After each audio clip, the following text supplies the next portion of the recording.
format de la carte de l'info au sens large. J'ai inclus les origines géographiques et toutes les formes visuelles de traitement de l'info qu'on peut croiser aujourd'hui. D'abord, je vais présenter Metacarto et un petit peu Imagidroit, et ensuite on va faire une espèce de frise chronologique comme ça de la carte de l'info. Alors Metacarto, bien introduit, c'est une association qui regroupe des professionnels de la mise en scène de l'information et qui intègre tout le spectre possible. Donc c'est très ouvert, il y a du mind map, de la data vis, je montrerai des exemples de tout ça tout à l'heure, de la facilitation graphique. Voilà, on a envie de représenter la diversité de cette pratique. Imagidroit, c'est une structure que j'ai créée. Je suis juriste de formation et j'ai commencé à faire des schémas pour m'aider moi-même à apprendre le droit. Et j'ai trouvé que ça pouvait être utile aussi pour d'autres personnes, pour comprendre le droit avec des outils visuels très simples. Donc j'ai créé une structure qui propose de créer des schémas de droit. Alors on va d'abord examiner les formes d'hier de la cartographie. Ensuite, quelques pratiques d'aujourd'hui et des tendances de demain que j'ai pu repérer, mais il y en aura beaucoup d'autres évoquées pendant ce séminaire. L'histoire de la cartographie de l'information part d'abord des cartes géographiques. Ensuite, il m'a semblé que la figure de l'arbre était une figure importante, on va le voir avec les images que je vous propose, et on va ensuite petit à petit détacher vers encore plus d'abstraction et pour arriver à des schémas.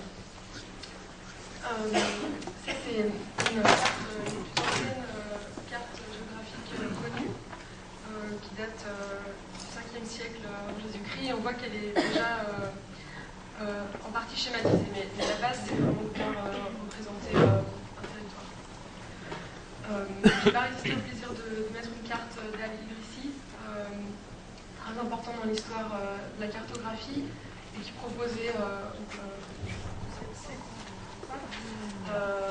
une cartographie qui en même temps qui veut représenter les terres connues, et il y a une partie d'imaginaire, une partie comme ça très esthétique, mais voilà, qui fait aussi pleinement partie de l'histoire de la cartographie de l'information.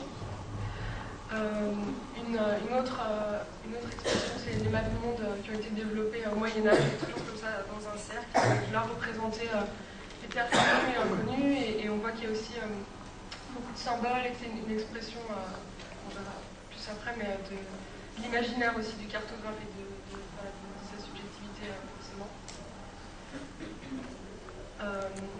Ça c'est un exemple de portulan. C'est des cartes marines qui servaient aux navigateurs avec des informations sur toutes les côtes, les lieux, et là aussi des symboles qui ont été ajoutés sur la carte pour vraiment figurer tout un paysage visuellement. En partant de la cartographie d'un territoire, petit à petit, les cartographes ont envie de représenter l'univers et le cosmos, et donc il y a quelques exemples. Je propose quelques exemples aussi de représentation du ciel avec les connaissances qui ont pu être développées. Ça, c'est un exemple du XVIe siècle. Là, un autre exemple de constellation qui mélange une approche savante et une approche aussi très symbolique. Il y a certaines personnes qui pensent que les constellations sont des cartes qui reflètent la Terre telle qu'elle était connue à l'époque et qui permettaient aux navigateurs de se repérer. Mais c'est juste ma compréhension des constellations. Alors, la figure de la carte a pu être aussi utilisée d'un point de vue métaphorique. Là, je vous propose un exemple de la carte de tendre du XVIIIe siècle, XVIIe siècle, qui voulait présenter d'une façon métaphorique avec la figure du territoire, les liens hommes-femmes qu'il pouvait y avoir dans la société, tous les sentiments et l'amour galant et précieux de l'époque. C'est aussi important dans l'histoire de la cartographie de montrer cette carte. Je vous propose d'observer maintenant la figure de l'arbre dans toute cette question de représentation d'information. Moi, j'ai trouvé que l'origine de l'arbre pour organiser les informations, c'était des arbres de droit qui datent du Moyen-Âge. et qui représentait les liens dans une famille. Il y a deux utilisations de ces arbres de droite. D'abord pour les questions de consanguinité et de filiation royale. Et il y a eu aussi une utilisation théologique par toute la généalogie de la Bible. Donc, je vous montre aussi plusieurs exemples Moyen-Âge et 15e ou 16e siècle de ces arbres pour représenter des relations en fait, familiales. Voilà, encore un exemple. Alors l'arbre a donné naissance, voilà, ça c'est un peu la jonction entre l'arbre et le schéma. C'est une planche qui est issue de l'encyclopédie de Diderot et d'Alembert et qui voulait organiser, trouver une planche pour montrer comment pouvait c'est une classification universelle des connaissances. En fait. Ils ont proposé voilà, cette façon de figurer l'information, et c'était le projet de l'encyclopédie de faire un volume avec toutes les connaissances universelles possibles, et ça s'ouvre sur cette façon d'organiser les connaissances et cette autre qui est aussi de l'encyclopédie et qui est à cheval comme ça entre une classification très abstraite et puis la figure de l'arbre qui était aussi ajoutée. Voilà, ça c'est aussi une autre évolution de la figure de l'arbre, c'est un carnet de Darwin. Et au moment où il a formulé sa théorie de l'évolution, voilà, dans ce carnet, il y a ce petit schéma qui est aussi arborescent et qui a été suivi ensuite par un de ses disciples scientifiques qui s'appelle Haeckel, qui a continué l'arbre de l'évolution et a utilisé la figure de l'arbre pour organiser voilà, son savoir et la théorie biologique. Alors j'ai un autre exemple fondateur de la cartographie de l'information qui date aussi de la fin du 19e siècle. C'est une planche qui a été faite par Minard et qui est vraiment fondatrice parce que c'est une carte qui figure les pertes, c'est une comparaison des pertes humaines entre la retraite de Russie, des pertes humaines dans l'armée napoléonienne pendant la retraite de Russie et des campagnes d'Hannibal. Et c'est vraiment une planche intéressante parce qu'il essaye de visualiser plusieurs facteurs, le facteur temps, géographique et humain au niveau des quantités. Et ça, on retrouve encore aujourd'hui ces questions de comment représenter sur un seul document autant de facteurs, autant de différences, et c'est fondateur. J'ai eu envie aussi de mettre une autre façon de visualiser l'information qui n'a rien à voir avec les autres, mais qui date aussi de la fin du 19e et qui est aussi qu'on va retrouver plus tard. En fait. C'est l'idée du tableau et de plusieurs entrées et d'avoir une planche unique pour résumer tout un domaine de connaissances. Voilà, c'est fondateur aussi pour la chimie et ça fait partie, selon moi, de l'histoire de la cartographie. Ce qui fait une transition un peu entre toutes ces questions géographiques et ce qu'on voit aujourd'hui, c'est l'évolution du plan de métro. La façon de dessiner le plan de métro au début du XXe siècle avec l'exemple du métro londonien. Ça, c'est une carte de 1908 qui, on voit, reste attachée à la configuration géographique et qui est, voilà, c'est une des premières versions. Et quand on la compare avec celle d'après, qui date de 1933, ça, c'est la première carte de métro qui se détache plutôt de l'aspect géographique pour rentrer dans le schéma et il me semble que celle-ci est plus facile à lire que la précédente. Après, on est peut-être très habitué, mais voilà, c'est un moment charnière dans la présentation de l'info. Je vous propose de regarder ensemble toute la diversité des pratiques d'aujourd'hui, qui ont suivi avec toute cette histoire très large de l'info, et de voir qu'aujourd'hui, les formes de représentation d'information peuvent être utilisées pour l'analyse et l'apprentissage. Il y a aussi plein de formes qui sont utilisées dans la vie de l'entreprise.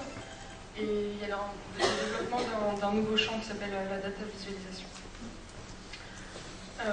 Alors la biologie nous a d'abord enseigné au XXe siècle la forme des neurones. Et on voit que c'est une organisation en réseau et arborescente, irradiante.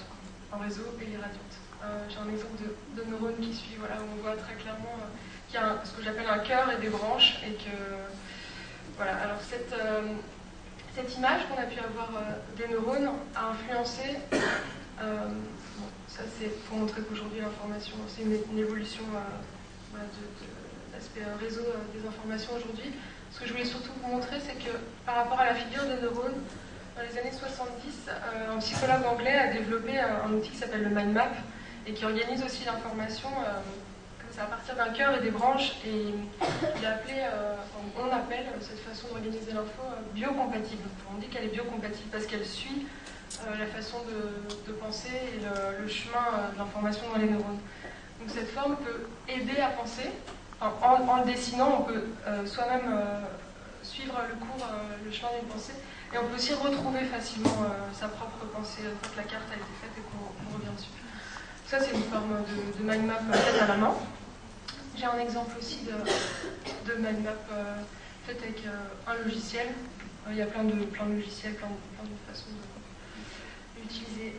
Une autre forme de carte qui s'est développée pour l'analyse notamment des processus, c'est les cartes de concept. Là, c'est plus proche de la figure de l'arbre parce que ça se lit de haut en bas. Et là, à la différence du mind map, les liens sont nommés. En fait. Donc c'est une autre forme de carte d'info. Alors ça, c'est... on parlait de Claude Aschenbrenner tout à l'heure, qui est un des fondateurs de Metacarto. C'est une carte qu'il a réalisée pour montrer tout sa veille, tous ces blogs voilà, de carto de l'info. On appelle ce champ la carto éditoriale. C'est choisir un champ d'attaque et trouver la meilleure façon de le présenter et que ce soit vraiment une carte thématique. Donc il appelle ça la carto éditoriale. Je vais vous montrer un exemple.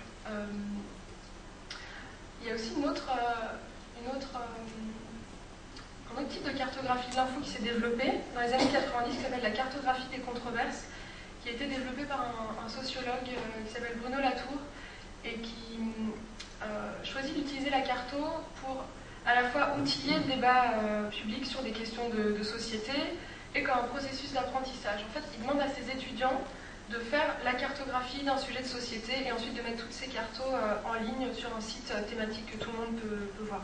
Donc il choisit à chaque fois des questions pas encore tranchées, sur lesquelles il y a des débats, on voit des aspects techniques, différents acteurs. En général, c'est des questions complexes et il leur fait faire la cartographie de ce domaine-là. On appelle ça la cartographie des controverses.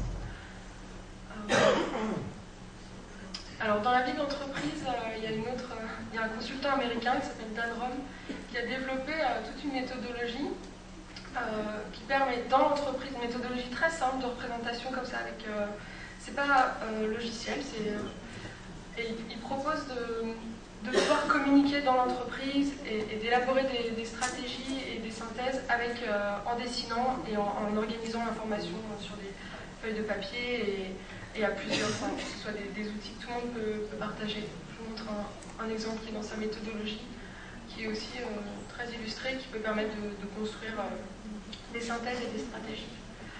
Il y a d'autres personnes qui ont développé des matrices qui peuvent être utilisées dans la vie de l'entreprise. Ça, c'est notamment pour construire des nouveaux business models. C'est un livre qui s'appelle Business Model Nouvelle Génération et qui propose dans son livre, qui est aussi une méthodologie en fait, d'analyse, des matrices visuelles très simples pour pouvoir avoir du recul sur le business model de son entreprise ou en construire d'autres et pour élaborer des stratégies. Ça, c'est une autre matrice issue de ce livre. Il y a un autre domaine qui se développe aujourd'hui qui s'appelle la facilitation graphique, qui ressemble à ça. En fait, c'est une personne qui, on peut appeler ça aussi du graphic recording, qui prend des notes visuelles sur des échanges qui ont lieu et elle prend les notes en direct. Ça peut être dans des séminaires ou des réunions de brainstorming, ça dépend des contextes. L'idée, c'est d'avoir en même temps d'avoir un recul sur ce qui est en train de se dire, d'avoir une image des échanges et de pouvoir l'utiliser après et en faire quelque chose, voir concrètement ce qui a été échangé. J'ai plusieurs exemples aussi. Ça peut être utilisé aussi comme un outil de créativité avec des post-it et c'est aussi un peu une forme de matrice puisqu'on le met au mur et tout le monde positionne ses post-it et on construit ensemble des choses dans l'entreprise. Des stratégies. Voilà, un dernier exemple d'une conférence. Alors sur le domaine de la veille, j'ai trouvé deux outils que vous connaissez peut-être, deux outils visuels qui peuvent s'apparenter aussi à de la carto de l'info. D'abord Purltree, qui est une plateforme qui permet d'organiser ses contenus de cette façon, de les partager. C'est aussi une façon irradiante comme ça de proposer des contenus sur un thème. Chacun peut créer son Purltree et le partager. On peut accéder à celui des autres. Et je voulais aussi vous montrer une autre plateforme qui s'appelle Scoopit, qui est plus une mosaïque, mais qui est aussi très intéressante. C'est une plateforme sur laquelle tout le monde peut créer une page thématique et faire de la curation, c'est-à-dire mettre à disposition des autres des contenus trouvés sur Internet, en fait. Donc c'est une autre veille, mais comme il y a un aspect visuel, j'avais aussi envie de vous parler de Scoopit. Voilà, je ne pouvais pas non plus ne pas vous parler d'Edward Tufte, qui est un statisticien américain qui a publié son premier livre dans les années 80, qui s'appelle Envisioning Information, et qui a été un des premiers à poser la question de la qualité de la représentation visuelle d'informations. Lui, c'est plus l'aspect quantitatif, et c'est avec tous les graphiques et tous les camemberts qui se développaient. Il a trouvé qu'il y avait quand même une notion de qualité à apporter et qu'il y avait des bons et des mauvais graphiques. Et c'est vraiment le ponte dans ce domaine qui a développé des outils d'analyse et d'appréciation en fait de la visualisation. Ça, c'est une planche qui a été faite. Là, c'est pour faire une transition sur le domaine sur les infographies et la data viz. C'est une planche sur tous les types de visualisation de l'information qui a été faite par un designer anglais qui s'appelle David McCandless et qui est lui aussi dans toute cette démarche d'infographie et de data viz. Il prend des données vraiment sous forme d'un tableau Excel, il regarde ce qu'elles peuvent avoir à dire et il choisit un angle d'attaque et ensuite il choisit la meilleure façon de le représenter visuellement. Donc là c'est très métaphorique en fait, c'est sur vraiment l'émission de gaz et du coup il fait comme ça des cercles qui grossissent mais c'est très lisible et voilà, c'est une tendance très lourde aujourd'hui. Il a aussi réalisé cette planche ou infographie ou carte de l'info là quand c'est aussi compliqué sur les deux familles les deux familles politiques droite et gauche. Je vais vous parler maintenant des tendances de demain, de la carto de l'info, de certaines tendances que j'ai pu repérer. D'abord on voit une émergence de l'interactivité et du temps réel. Ensuite, le développement d'une exploration logicielle des données. Ensuite, les questions du storytelling et de l'esthétique.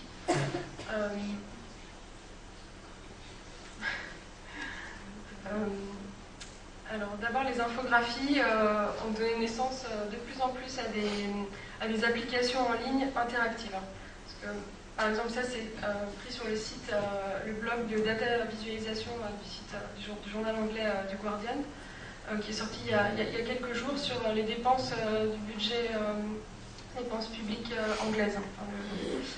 Et on voit que c'est très, très, très riche. Et du coup, Simon Rogers, qui dirige ce blog, a développé une application interactive qui est utilisée pour naviguer et pour compléter cette planche qu'on a vue juste avant et qui permet, donc en cliquant, on peut cliquer sur toutes les bulles, de faire par exemple des comparaisons entre les dépenses de 2010 et 2011 et voilà, en fait comme les informations sont très riches et qu'il y a beaucoup de données, on ne peut pas tout afficher en même temps et voilà, cet aspect de navigation de chacun qui est intéressant où chacun choisit son chemin et le thème qu'il a envie d'explorer. Pour la question du temps réel, c'est juste un exemple, je pense qu'on va en avoir d'autres pendant le séminaire. J'ai trouvé que c'était intéressant, c'est une plateforme qui figure les tweets en temps réel, avec une différence de 10 secondes, et qui apparaissent comme des constellations, vraiment avec l'intensité lumineuse, figurent les tweets dans les villes d'Europe qu'il y a eu dans les 15 dernières secondes. Je trouvais que c'était aussi intéressant et un champ qui va, à mon avis, beaucoup se développer. Alors, sur la question de l'exploration logicielle des données et de la visualisation, on va, je pense, tous parler à un moment du big data et de ce nombre de données collectées qui est assez inédit. Du coup, pour les traiter, on a besoin de logiciels, et pour se retrouver dans ces données et en faire quelque chose, je pense qu'on a besoin de la visualisation, parce que sinon c'est trop complexe. Donc j'ai mis quelques exemples de visualisation qui peuvent être issus de logiciels. Il y en aura beaucoup d'autres qui vont être présentés. C'est des réalisations d'un designer qui s'appelle Manuel Lima, et qui, on le voit, qui s'attache aussi beaucoup à l'esthétique de ces données. Et voilà un autre exemple. Ça, c'est un livre qui est sorti qui s'appelle Visual Storytelling. Et on voit qu'avec toutes ces images qui nous aident à mieux comprendre et à synthétiser et à communiquer, il y a aussi une question de comment on raconte des histoires avec des images. Et il y a une méthodologie en fait, qui est en train de se développer sur cette question. Et je voulais juste vous montrer un extrait de ce livre. Je voulais aussi vous montrer que des artistes se sont emparés de la question de la cartographie et de la représentation spatiale de l'information. Ça, c'est l'œuvre d'un artiste américain qui s'appelle Mark Lombardi, et qui, en tant qu'artiste, a fait des enquêtes sur tous les acteurs des scandales politico-financiers aux États-Unis, et qui les a représentés sous forme de cartes pour être ensuite exposés dans un musée. Donc c'est une démarche qui est entre plusieurs domaines, parce qu'il a vraiment enquêté. C'est vraiment des cartes d'information, mais c'est un artiste, une façon de s'emparer de ça. Une autre artiste américaine fait des cartes avec des mots, et qui s'est aussi affranchie et qui développe d'autres façons de faire des cartes. Et enfin, un jeune artiste anglais qui s'appelle Simon Evans, et qui lui aussi fait des cartes comme ça, métaphoriques, avec des portraits et d'autres façons de représenter l'information.